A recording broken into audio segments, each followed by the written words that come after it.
What's up, you guys? So in today's video, I'm going to talk about what $2,000 gets you in London. A little bit of background about me is that before I moved to New York, I actually lived in London for about 3 years. And then when I left London, I moved to New York because I wanted to live in a place that was similar to London, but a little bit closer to home because I'm originally from the East Coast, right? So I recently took a trip back out to London to see some friends, a little vacation. And then I looked at some apartments and I stayed in an apartment that was $2,000 per month, but I rented it on a short-term basis. Right. So I'm going to give you a tour of this apartment. We're going to talk about the differences between living in London versus living in New York. We're going to talk about costs of living. Are things more expensive? Are they cheaper? You know, like what's that like? Apartments, all that stuff. Right. So if you've seen my last video showing this apartment that I live in now, it's $2,000 per month. It's in Brooklyn, really good price. And I'm going to go over an apartment that actually costs the same exact price in a part of London that is similarly close to the city center. It's in Hackney, Dalston. So we're going to go over that and we're going to just talk about the differences there. As you know, London and New York are two pretty similar cities, huge metropolitan cities, a lot of stuff going on, very expensive, a lot of high paying jobs, a lot of people. We're going to do that. And if you're interested in what's to come, stick around because we're going straight into it. All right, so this is the living room, a really great space. This apartment is actually in the basement of a house. So even though it's in the basement, it gets a lot of natural light because there's a ton of windows. There's even a little backyard section, which is pretty cool because, you know, you can go out here to smoke, hang out on a sunny day, which is kind of rare in the UK. And then, you know, it's not super private because you can see all the neighbors and the houses nearby, but it is better than nothing. And on this day, it was actually really nice to come back here. This apartment's $2,000 USD converted. And yeah, this is a typical apartment. This is in Dalston in Hackney, right beside the train station. So good connections, a little kitchen right here. It has a washer machine. That's pretty normal in UK apartments. No dryer though, but washer machine, and people typically hang up their clothes afterwards. Little bathroom right there. And then the little bedroom right here, which is good enough for one person, definitely two people. You can make it work. That's about a double bed. And then we have a window going straight to our little back garden. So at least in that way, it's private. And this is a typical apartment in London. Basically, you guys just saw the last part of the video where I showed you like a tour of everything. But for this part here, we're going to talk about averages and the different prices across the different. Yeah. That was my British accent, living there for 3 years. I kind of, you know, I picked one up low key, but definitely fake. No, but for real, let's get into it. I have my laptop here, so we're going to dig into the data. In London, you can live in the city center, which is like zone 1, zone 2. That apartment was in zone 2, so it's pretty close to the city center. If you want to live in the city center in London, which translates to $26.25 or $37.50 per month. I'm going to stick to like USD for all the currencies just for simplicity's sake. So I'll put that up on the screen right there. If you want to live outside the city center, which is still pretty lit and there's a lot of great neighborhoods outside the city center, that's about $1,750 to $2,500. So that's pretty good. That's pretty good, right? If we go to New York City, if you want to live in Manhattan, typically you're going to look at anywhere from like $3,500 to $5,000 per month, and even more than that, right? But this is typically for a 1-bedroom. And then if you want to live in Brooklyn or Queens, we see it's around like $2,500 to $3,500 a month. So going by these numbers, New York is more expensive for both living in the city and living in the outer boroughs. But as you can see, they're still pretty comparable, roughly around the same prices.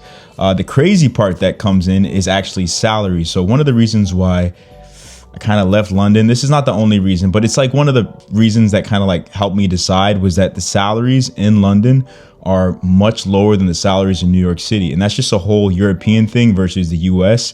Almost for every job, the US pays better than the UK. There's some reasons for that, like one, healthcare is included. Quality of life is typically a little bit higher in Europe. There's a larger safety net for all the, you know, the people in the society. Less homeless people, more social services.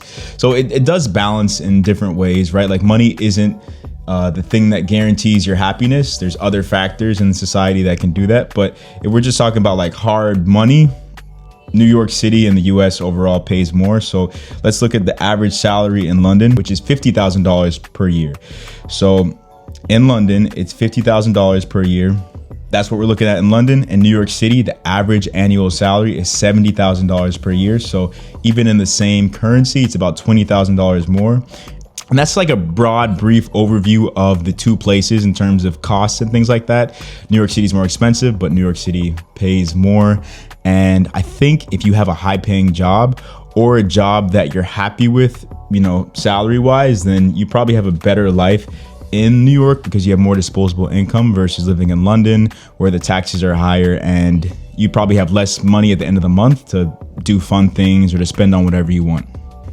Coming down to my personal experience, I lived in London for 3 years. That's kind of a long time. I've lived in New York for just about 2.5, coming up to 3 years now. And I would say some of the differences that I've noticed in London, I really do miss the sense of community. Although New York City does have a sense of community too. In London, you feel it more because there's just more social services. There's more people kind of, the common person in London has more in common than the common people in New York City. In New York City, there's millionaires walking around. There's extremely homeless people. There's people cracked out on drugs. There's crazy people. There's people from all walks of life, all different parts of the country.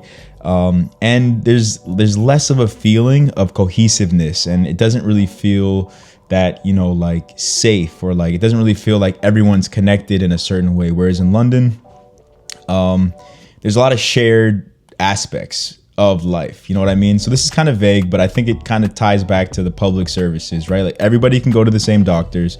There's no barriers to that. There's libraries around everywhere. There's it's just like there's less competition, there's less capitalism, so everybody kind of does the same thing, goes to the same grocery stores, Tesco, Sainsbury's, M&S. It's kind of like there's so much already in common, and that brings people together, which I think is great. Also, digging deeper, it's just kind of like a cultural thing. Like, yeah, it's just you have that shared sense of connectedness, which I really do appreciate. The weather is really bad in the UK and in London.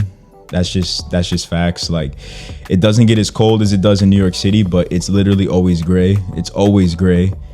It's always gray. It's always overcast, even in the summertime. And that's something I noticed when I went back. Even one of the clips, it's sunny on that day. And I was actually so surprised it was sunny. I was there for like 5 days, and that was the one day it was sunny, and it was August. But I'm not gonna crap on London too much because I do love London with all my heart. And I think that London's a really interesting city. And I think British people and Londoners are very interesting people and very loyal. Looking for an apartment in London is a lot, you know, it's a lot similar to looking for a place in New York City. Different websites, of course. When I lived there, I lived in a studio first, and then I lived in a 1-bedroom luxury apartment, which is pretty cheap by US standards. It was beautiful. And I lived in another nice apartment as well with a balcony. So I would say overall, my experience, my renting experience, I got way better deals in the UK when I was living there. But I will say almost the entire time that I lived in the UK, I was working for a US company. So I was making US dollars and I was living in the UK. I was working remote. So my experience is pretty good because I was kind of making a little bit more money, and I was able to afford apartments that were considered expensive, which is like $1,700 USD per month. Whereas in New York City, that's considered really cheap. So it worked out for me during that experience. Of course, there's some cons that come with working remote in a different country. Like, it's hard to meet people, but in terms of renting and stuff, it worked out for me that way because I could afford a little bit more and get a nicer place. I would say looking for an apartment in the UK, they're more strict about sort of certain things, like the security deposit and the move out process is very rigid in the UK. Literally every time you move out of a place, they inspect. First, before you move in, there's pictures of everything they send you to confirm. It's like renting a car. And then when you move out, they literally inspect everything. If there's like a little scuff on the wall, or like if there's like some dust around, they charge you like a cleaning fee to clean it. Like, they don't assume any of the costs when they're moving to the next person. Like, every time I moved out of a place, even though I've cleaned it, moved everything out, nothing was damaged, I always get money docked off because they're really anal about everything. They'll be like, oh, it needs to be repainted, so we're going to charge you the £100 for the repainting. And like, it wasn't super clean in the kitchen, so there's like a cleaning fee. So that's the annoying part about the UK apartments. But other than that, it's pretty straightforward. The two websites that people tend to use is called Rightmove and Zoopla. Those are the two websites I used when I was getting the place. Broker's fees, which is something that came up in my last video about New York City, which is a fee that you pay the broker for finding the apartment. So just because they found the apartment, you pay them a fee, which is typically either the first month's rent or even more than that, up to 15% of the first year's rent, right? In the UK and London, I haven't experienced that. Every time I'm asked to move in, I just pay a security deposit and a first month rent, and that's pretty much all that I pay.